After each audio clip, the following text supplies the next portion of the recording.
ടിങ്കിടി ടിങ്കിടി ടിങ്. വരൂ നമുക്കിന്ന് അമൃത്സർ പോയാലോ. ഈ യാത്രയിൽ എൻ്റെ കൂടെയുള്ള ഈ മുതൽ ആരാണെന്നല്ലേ? 5.5 വർഷം എന്നെ സഹിച്ച എൻ്റെ പ്രിയപ്പെട്ട റൂംമേറ്റ് കൊച്ചു ത്രേസ്യ കേസി. 2020 കോളേജ് പാസ് ഔട്ട് ആയതിനു ശേഷം രണ്ടുപേരും രണ്ട് തരത്തിലുള്ള ജീവിതം നയിച്ചുകൊണ്ടിരിക്കുകയാണ്. തിരക്കുകൾക്കിടയിൽ ഇതുപോലെ 5 വർഷങ്ങൾക്ക് ശേഷം വീണ്ടും ഒരു ഒത്തുകൂടൽ കിട്ടിയതിൻ്റെ സന്തോഷത്തിലാണ് ഞങ്ങൾ രണ്ടുപേരും പോത്തുപോലെ കിടന്നുറങ്ങി. രാവിലെ കണ്ണിൽ വെട്ടടിച്ചപ്പോൾ ഞാൻ എണീറ്റു. അടുത്താരാ നോക്കിയേ, 5.5 വർഷം ഞാൻ കണി കണ്ട് ഉണർന്നത് ഈ മോന്തയാണ് ഗൈസ്. എന്തായാലും കുറേ കാലത്തിന് ശേഷം അവളെ കണി കണ്ട് ഉണരുന്ന മറ്റൊരു മോർണിംഗ് ആണ്. ഡൽഹിയിൽ നിന്ന് അമൃത്സറിലോട്ട് ഏകദേശം 6-7 മണിക്കൂറിലെ യാത്രയാണ്. ഗോൾഡൻ ടെമ്പിൾ എക്സ്പ്രസ് എന്ന് പറഞ്ഞ ഈ ബസ്സിലാണ് ഞങ്ങൾ വന്നത് കേട്ടോ. ഇവിടുത്തെ എല്ലാവർക്കും സിംഹത്തിൻ്റെ ഉറക്കപ്പിച്ചിൽ ഞാൻ എന്തൊക്കെയോ പിച്ചും ബിയും പറയുകയാണ്. സമയം രാവിലെ 7 മണിയാണ്. ഇവിടുന്ന് ഫ്രഷപ്പ് ആവാനായിട്ട് ഒരു റൂം എടുത്തിട്ടുണ്ട്. കൊച്ചൂനാണെങ്കിൽ കാര്യമായിട്ട് നല്ല ഹിന്ദി അറിയാം. അവൾ ആ ബായിയുടെ അടുത്ത് ഭയങ്കരമായിട്ട് ഹിന്ദി മുൻഷി പോലെ സംസാരിക്കുന്നുണ്ട്. ഞാൻ കിളിവിട്ട പോലെ ഇരിക്കുന്നുണ്ട്. അങ്ങനെ നമ്മൾ റൂം എത്തി, നന്നായി ഒന്ന് കുളിച്ചൊരുങ്ങി മിററിൻ്റെ മുന്നിൽ ആസ് യൂഷ്വൽ പട്ടി ഷോ ഒക്കെ കഴിഞ്ഞ് റൂം വെക്കേറ്റ് ചെയ്ത് പുറത്തിറങ്ങി. ഇത് കുറച്ച് കഴിഞ്ഞാൽ ശരിയാവും, അതാണ് എൻ്റെ ഒരു വിശ്വാസം. നമ്മൾ ഗോൾഡൻ ടെമ്പിളിലേക്ക് പോയിക്കൊണ്ടിരിക്കുകയാണ്. ഭയങ്കര മഴ. കുറച്ച് കഴിഞ്ഞാൽ ശരിയാവുന്നുള്ള വിശ്വാസമാണ് കേട്ടത്. റൂമൊന്ന് കെട്ടി ഒരുങ്ങി വന്നതാ, ഫുള്ളും നനഞ്ഞ്. എന്തൊരു മഴയാ! കേരളത്തിൽ നിന്ന് മഴ കൊണ്ടുവരുന്ന ആള് ഞാനാണ് ഇവിടുത്തെ ഋഷ്യശൃംഗ. സൺസ്ക്രീനൊക്കെ വാരിപ്പൊത്തിയ നല്ല ഉപകാരമായല്ലോ. ഗ്ലോ വന്നിട്ടുണ്ട്. മഴ പെയ്ത ജനറലി സിറ്റീസിലൊക്കെ ഏറ്റവും വലിയൊരു ഇഷ്യൂ എന്ന് പറയുന്നത് ഡ്രെയിനേജിൻ്റെ പ്രോബ്ലമാണ്. പക്ഷേ അമൃത്സറിലെ ഗോൾഡൻ ടെമ്പിളിലേക്ക് പോകുന്ന വഴിയാണ് നിങ്ങൾ ഈ കാണുന്നത്. എന്ത് വൃത്തിയാണ്! ഇവിടുത്തെ വൃത്തി ശരിക്കും എടുത്തു പറയേണ്ടതാണ്. ആൻഡ് ഓൾസോ ഇവിടുത്തെ ആൾക്കാരെ നോക്കൂ, മഴ പോലും വകവെക്കാണ്ടാണ് ഗോൾഡൻ ടെമ്പിളിലേക്ക് പോയിക്കൊണ്ടിരിക്കുന്നത്. അതുപോലെ തൊഴുത്ത് തിരിച്ചു വരുന്ന ആൾക്കാരും മഴയൊന്നും അവർക്കൊരു വിഷയമേ അല്ല. അമൃത്സറിലെ സുവർണക്ഷേത്രത്തിലേക്ക് വരുമ്പോൾ നമ്മൾ ശ്രദ്ധിക്കേണ്ട കാര്യം, നമ്മുടെ കയ്യിൽ ഒരു ഷോള് പോലത്തെ ഒരു തുണി വേണം. കാരണം വേറൊന്നുമല്ല, നമ്മുടെ തല കവർ ചെയ്യാനാണ്. ക്ഷേത്രത്തിനകത്ത് പ്രവേശിക്കുമ്പോൾ നമ്മുടെ തല മുഴുവനായിട്ടും കവേർഡ് ആയിരിക്കണം. ഇങ്ങനെ റെയിൻകോട്ട് വെച്ച് തല കവർ ചെയ്തിട്ടൊന്നും കാര്യമില്ല, സ്പെഷ്യലായിട്ടൊരു ഷോള് തന്നെ വേണം.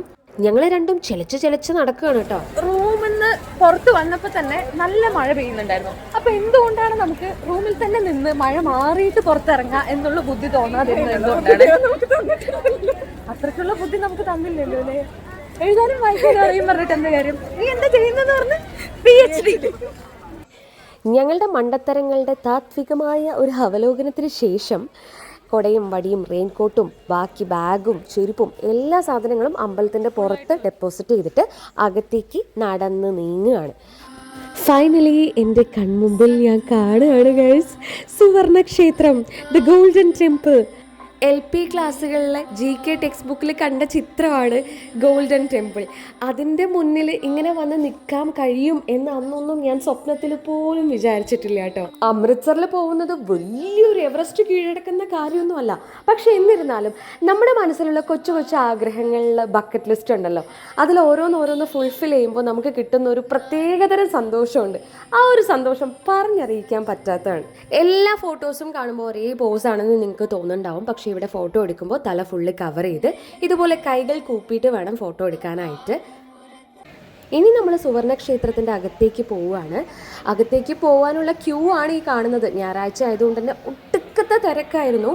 എത്ര മണിക്കൂർ ക്യൂ നിന്നിട്ടാണെങ്കിലും ഇതിനകത്ത് കയറിയിട്ടേ ഞങ്ങൾ പോകുന്നുള്ളൂ എന്ന ദൃഢപ്രതിജ്ഞയിൽ ക്യൂ നിൽക്കാൻ തുടങ്ങി. ലോങ് ക്യൂ ആയതുകൊണ്ട് തന്നെ നമുക്ക് കുറച്ച് ഇതിൻ്റെ ചരിത്രം കേൾക്കാം. ഹർമന്ദർ സാഹിബ് എന്നാണ് ഈ ഒരു ക്ഷേത്രത്തിൻ്റെ യഥാർത്ഥ പേര്. പക്ഷെ നമ്മൾ കോമൺ ആയിട്ട് സുവർണക്ഷേത്രം എന്നാണ് വിളിക്കാറുള്ളത്. ഗുരു അർജൻ ദേവ് സ്ഥാപിച്ച ഈ ഒരു ക്ഷേത്രത്തിന് ഇതുപോലത്തെ 4 വാതിലുകളാണ് ഉള്ളത്. ജാതി മത വ്യത്യാസമില്ലാതെ എല്ലാവർക്കും കടന്നു വരാം എന്നർത്ഥം വെക്കുന്നു 4 പാടുള്ള ഈ 4 വാതിലുകൾ.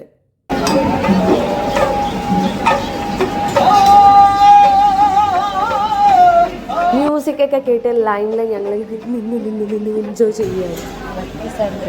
ഒരു അന്തരീക്ഷത്തിലൂടെയാണ് നമ്മൾ കടന്നു പോയിക്കൊണ്ടിരിക്കുന്നത്. 3 മണിക്കൂർ നീണ്ട കാത്തിരിപ്പിനൊടുവിൽ ഞങ്ങൾ അകത്തോട്ട് കയറുകയാണ്. ഉള്ളിൽ വീഡിയോ ഒരിക്കലും എടുക്കാൻ പറ്റില്ല, സ്ട്രിക്ട്ലി പ്രോഹിബിറ്റഡ് ആണ്. അകത്ത് മുഴുവൻ കറങ്ങി വന്ന് ഒരു പ്രസാദം കിട്ടി. വിശപ്പ് കൊണ്ടാണോ എന്നറിയില്ല, ഗംഭീര ടേസ്റ്റ് ആയിരുന്നു കേട്ടോ ഈ പ്രസാദത്തിന്. 3 മണിക്കൂർ ക്യൂ നിന്നത് കൊണ്ടാണോ എന്നറിയില്ല, നടത്തമൊക്കെ കുറച്ചങ്ങ് സ്ലോ ആയി. ഇവിടുത്തെ ഏറ്റവും പ്രത്യേകത ഞാൻ നേരത്തെ പറഞ്ഞതുപോലെ തന്നെ വൃത്തിയാണ്. ഇവിടെ ക്ലീൻ ചെയ്യാൻ ക്ലീനിങ് സ്റ്റാഫൊന്നുമല്ല, വോളണ്ടിയറായിട്ട് ഒരുപാട് ആൾക്കാരുണ്ട്. ആർക്ക് വേണമെങ്കിലും എത്ര നേരം വേണമെങ്കിലും ഇവിടെ ഇങ്ങനെ ഇരിക്കാം. എന്തായാലും ഞങ്ങൾ ഇരിക്കാൻ തീരുമാനിച്ചിട്ടില്ല. ഈ നടത്തം എന്തിനാണെന്നറിയോ? ചോറ് കിട്ടാനാണ്. ചോറേ ചേച്ചി കുറച്ച് ചോറ് തരുമോ? നല്ല വിശന്നിട്ടുള്ള നടത്തമാണ് കേട്ടോ. ഊട്ടുപുര എവിടെയാണെന്ന് അന്വേഷിച്ച് നടന്ന് ദേ കിട്ടിപ്പോയി, ലങ്കർ ഹാൾ. ഈ സൈഡിലൂടെ പോയാൽ ലങ്കർ ഹാൾ എത്തും. തിരക്കുണ്ടെങ്കിലും കുഴപ്പമില്ല, എന്തായാലും ഇവിടെ വന്നിട്ട് ഇവിടെ നിന്ന് കഴിക്കാതെ പോയാൽ അത് ശരിയാവില്ല എന്ന് വിചാരിച്ചിട്ട് ഞങ്ങൾ രണ്ടുപേരും ഫുഡ് കഴിക്കാനായിട്ട് ലങ്കർ ഹാളിലേക്ക് കയറുകയാണ്. ആരും പട്ടിണി എടുക്കരുത് എന്നൊരു ഉദ്ദേശത്തോടെയാണ് ഇവിടെ 3 നേരവും ഫ്രീ ആയിട്ട് ഇതുപോലെ ഡെലീഷ്യസ് ആയിട്ടുള്ള ഫുഡ് കൊടുക്കുന്നത്. സത്യം പറയാലോ, നല്ല ടേസ്റ്റ് ഉണ്ടായിരുന്നു കേട്ടോ. പായസമൊക്കെ ഉണ്ട്, പായസം അടിപൊളി. ഡെയിലി 5000 വരെ ആൾക്കാരാണ് ഇവിടെ ഭക്ഷണം കഴിക്കുന്നത്. ഇതിൻ്റെ പിന്നിലുള്ള എഫേർട്ടാണ് ഈ കാണുന്നത്. ഇവരാരും ശമ്പളത്തിന് ജോലി ചെയ്യുന്ന ആൾക്കാരൊന്നുമല്ല, സ്വമനസ്സാലെ സെർവ് ചെയ്യാൻ വേണ്ടി വരുന്ന ആൾക്കാരാണ്. ഇവിടുന്ന് ഭക്ഷണം കഴിച്ചാൽ പ്ലേറ്റ് പോലും നമുക്ക് കഴുകേണ്ട ആവശ്യമില്ല. പ്ലേറ്റ് കഴുകാനായിട്ട് പ്ലേറ്റ് കളക്ട് ചെയ്യാനായിട്ട് ഈ ക്യൂ നോക്കിക്ക് എന്തൊരു ഒത്തൊരുമയോടെയാണ് ഓരോരുത്തരും ഓരോ വർക്കുകളും ചെയ്യുന്നത് വോളണ്ടിയറായിട്ട്. ഇത് കാണുമ്പോൾ ഭയങ്കര ഒരു എന്താ പറയുക, ഫീലിംഗ് ബ്ലിസ്ഫുൾ എന്നൊക്കെ പറയില്ലേ, ഇതാണ് അമൃത്സറിനെ വ്യത്യസ്തമാക്കുന്നത്.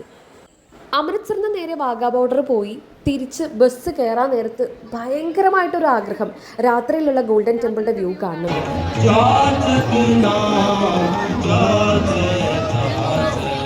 എന്തൊരു ചേലാണല്ലേ. കുറേ നേരം കണ്ണിമ വെട്ടാതെ ഞാനിങ്ങനെ ഒന്നും മിണ്ടാതെ നോക്കിയിരുന്നു. I feel really blessed. ഉച്ചയ്ക്ക് കഴിച്ച ഭക്ഷണത്തിൻ്റെ രുചി കൊണ്ടാണ് രാത്രിയും അവിടെ തന്നെ ആക്കി ഞങ്ങൾ ഭക്ഷണം.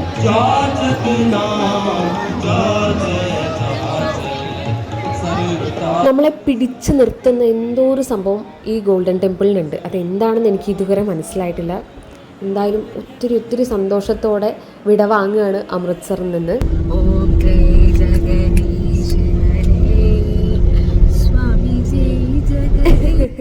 എന്തായാലും ഭക്തി നിർഭരമായ ഈ യാത്ര ഇവിടെ അവസാനിച്ചിരിക്കുകയാണ്. മറ്റൊരു വീഡിയോ ആയിട്ട് വരുന്നവരേക്കും സ്റ്റേ ട്യൂൺഡ്.